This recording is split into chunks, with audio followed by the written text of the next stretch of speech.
you would have the actual... Carry on. So it hasn't got a limited slip differential. What we want to do, guys, is put a limited slip in this so we can do donuts.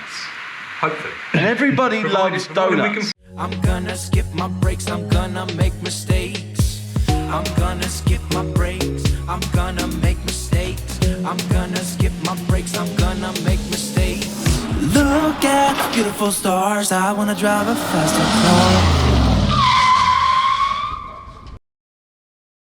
Guys, welcome to this episode of Make or Break. On the last episode, you saw us pull the engine and gearbox out, and now we're down here, working deep in the droves of this carpeted workshop. And today, we're going to be removing the gearbox from the engine itself. You guys at home may be a little bit confused. The last two episodes have been about stripping down the engine. This one was in the wrong order. Sorry guys, but I hope you enjoy the gearbox removal. Let's get to it. On this engine, which I've noticed a couple of things, it's got a separate bell housing on a UN one, and I don't know anything about these gearboxes, so every day is a school day for me. It's got a separate bell housing mounted to a gearbox, and it's got an adapter plate. So the adapter plate itself goes between the engine and the gearbox and allows a gearbox that is completely foreign to the normal engine to be mounted to it. So basically it has an adapter plate that bolts it on. What we're going to do now, guys, is rip that gearbox off there and do a quick tear down and see what's going on inside. See if the clutch is any good, see if the release fork's good, see if there's any kind of nylon bushes that maybe the arm would sit on in there, and see what's going on. Let's get it apart. Ready? Just mind your head, won't you? Ow! Or your shoulder. Right. Let's move this one. You can see how easy it is to take it out now that the engine and gearbox is on the floor. We should have timed it.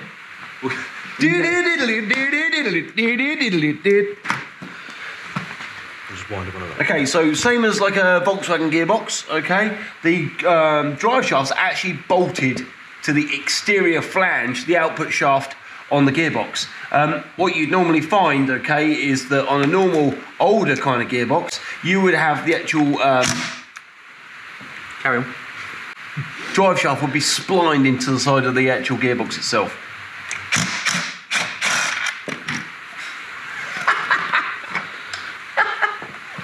That quick? That quick. You want some help? Or are you going to be Arnold Schwarzenegger? Listen. It's not heavy. That is quite literally the fastest gearbox removal I've ever seen. What is that, 6 bolts? 6 bolts. But had that have been in the car, it would have been... we'd have been a nightmare, because the lip of this adapter plate sat behind this cross member. Right. Up here. So just going to get a torch out quickly just to show everyone. Look at the clearance, right, Josh, of the flywheel on the adapter plate. Yeah.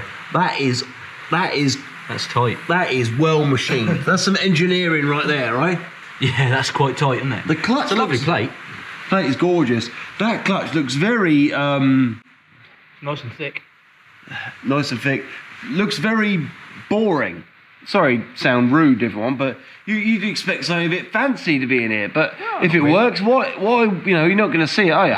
Yeah. The thing is, this wasn't designed to be a racing car.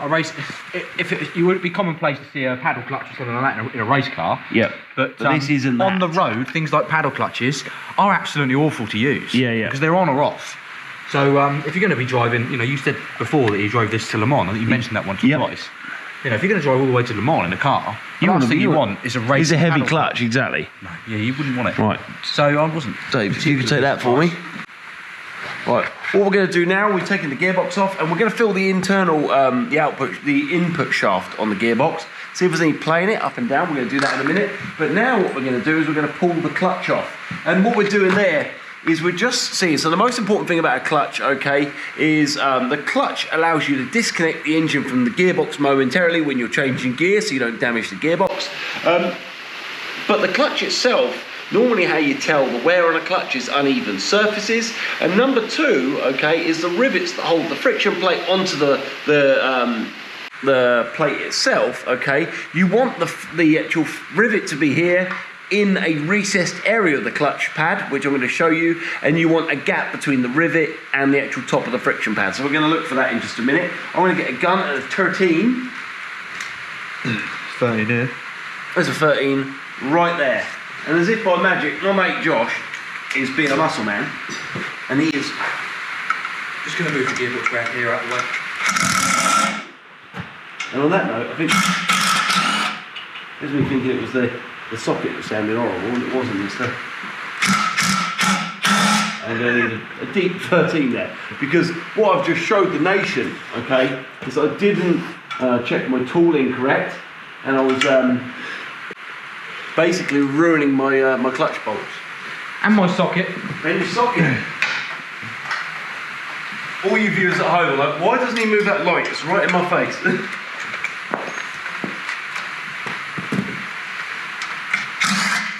Problem is, guys, I've been behind the for far too long.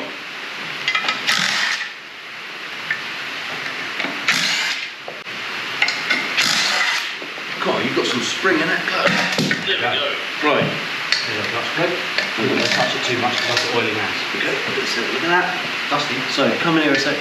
So, right, what we're looking at is the distance between the rivets themselves and the top of the face, and there's a nice gap all the way around. There is a couple of split areas which I can see on the edges that's starting to come away next to a rivet, which is not a good sign. So I'm thinking, why the gearbox is out, we're probably going to throw a new clutch in there. These grooves as well are nice and deep, which shows that the clutch hasn't really done much, but I'm sure we can rub away some numbers on here. It's a Valio clutch, should be quite easy to pattern. If needs be, if we struggle to find one, I do know a person that can redress that clutch. You can take the lining off and you can reline that clutch plate with, with some nice new friction pads. Very nice. Guys, whenever you're replacing a clutch, you want to be checking the diameter, the thickness, and you know, I don't know the exact word, okay, but it says gearbox side. So normally when you're replacing the gearbox, the clutch will have a dome to one side and a flat side to one side. So you see here you've got a top hat area, and on the other side it's completely flush. Well, obviously that side there needs to go against the actual gearbox itself. Try and put it on the wrong way. If you put it on the wrong way around, it won't fit flush, and you will not be able to get a clutch pedal. And it's probably one of the most common things that go wrong when I've known somebody do one. I've known somebody do one. Backwards. Yeah, 100%. I've done hundreds of clutches over the years, and it's a very easy mistake to make.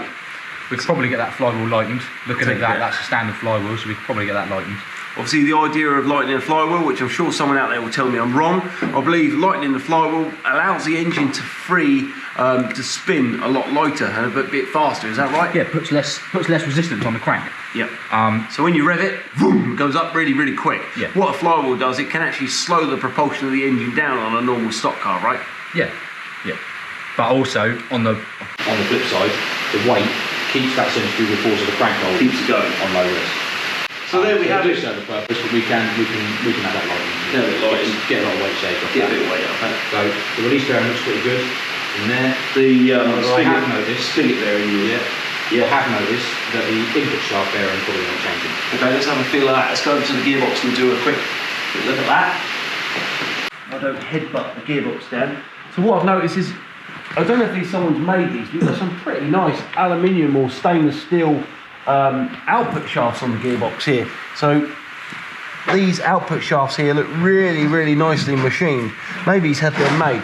But as that's turning over, you can feel the internals of the gearbox moving. You know, you can actually hear them. You can feel that. So obviously, because he's held one side of the gearbox, we know straight away, okay, that, hang on, do you have to hold? You have to hold one and turn the other to make the input shaft turn. Yes, but how do we know if we've got a limited slip differential? It won't have a limited slip, because when you're turning one, the other one's turning backwards. Right, got you. Yeah, so they both have to travel in the same direction. Ah, there you go. So you can turn them both together, and yeah, so it hasn't got a limited slip differential. What we want to do, guys, is put a limited slip in this so we can do donuts. Hopefully. And everybody loves donuts. We can find a limited slip diff for one of these gearboxes. Or donuts. If not, we'll be buying some donuts and eating them. That's it. In here, guys, you've got the input shafts. This obviously transfers the propulsion of the engine into the gearbox, and that has got a little bit of play in it. So I don't know if it's supposed to have any play, but our gearbox man will tell us that. And our release fork here is in a good shape. It's not too worn. The ends aren't damaged in any way, shape or form either, so that's a good sign. So overall, our gearbox is in pretty good shape, right? It's all good, yeah. What I'm quite happy to see as well is there's no leaks. This gearbox is completely dry. I've checked it, it's got oil in it. Yep. So it's not that it's all leaked out and it's all dried up, it has got some oil in it. It's a complete sealed box as well. It's So, not like a normal car where you take the gearbox out and you basically have to drain the oil first, because normally when you take your drive shafts out, the gearbox oil will pour out. Yeah, that's so right. it's basically a sealed box, but I think we'll get this to a gearbox specialist, get them to pull it apart, 100%, give it a spruce up. I'm not taking it apart, I'm not a transaction specialist.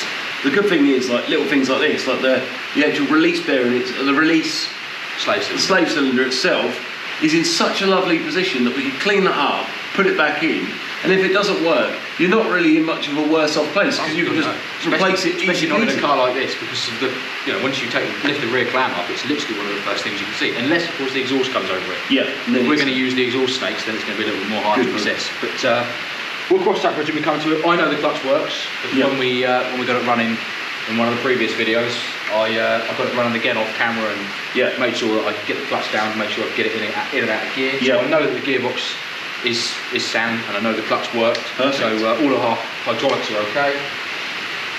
Looking good. We're doing well, aren't we? We're slowly getting there. So there we have it, guys. On the previous episode, we've got the engine out. We've now got the gearbox separated. We checked our clutch out, which we know is good to go again. I think really our next step, Josh, is basically getting that engine apart, really. We need to get the engine apart. What I want to do is I'm going to send the heads off and the intake manifold off to a gentleman, which is the man with no name. And hopefully he will be able to make them super, super good. Well, probably as good as they will ever be. And then we're going to start stripping the engine down, and then we'll start putting it back together. Then we're going to start looking at the rear suspension and the rear chassis itself, because the rear suspension and chassis on this car, they're made by a man in a shed. And if we're going to be uprating the horsepower on this and making it something special, then we really, really need to look into making this to be able to hold that kind of power. Ivan's workmanship is fantastic for the amount of horsepower he had. But where we're going to be uprating that horsepower and we're going to making this car a lot faster, we're going to make it a lot better, and we want it to perform as well as it looks, right? Yeah, as I touched on before in a previous episode, they've got to be somewhat of a work of art. So if we're going to be making the engine into a work of art, it's all got lovely, nice, new shiny bits. The rest of it needs to match. So No worries. we'll get there. Long road ahead, Sam, but I think we're going to have a lovely car once we're done. That's it. Well, thank you, man. No problem. Smashing out of the park as always, Josh, and thanks for watching another episode on Make a Break. See you next week. See you guys. Quick reminder, hit that subscribe button, the like button, and then the bell button, so you get alerts when we release new episodes, and follow us on social media too for extra stuff and more alerts about videos we're releasing, which at the moment is every Sunday and the odd Wednesday too. Bye for now.